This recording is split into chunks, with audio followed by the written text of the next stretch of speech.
China has announced it will formally ratify the Paris Climate Change Agreement, paving the way for a hotly anticipated joint US-China statement on the fight against global warming later today.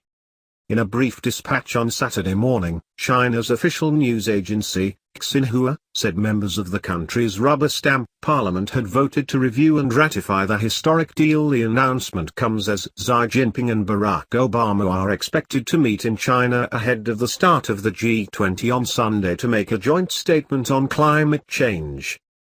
Activists believe the centerpiece of that statement, which Chinese and American officials have spent weeks negotiating, will be a formal commitment by both countries to ratify the deal.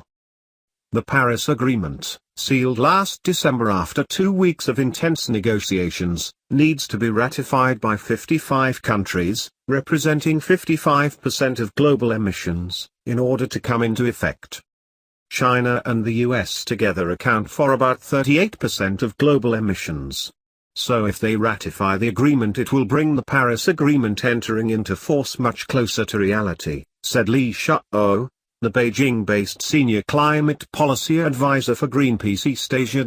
Ranping Song, the developing country climate action manager at the Washington-based World Resources Institute, said China had taken more and more concerted and aggressive actions against climate change in recent years. Song said Beijing's decision to ratify the Paris deal underscored how it now recognized climate change as a global problem to which China was vulnerable, as well as the need to tackle severe environmental pollution at home.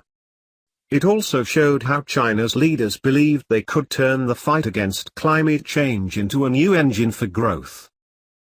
The old development model is no longer working, and, just out of its own economic interests, China is looking for new ways to spur the economy, he said.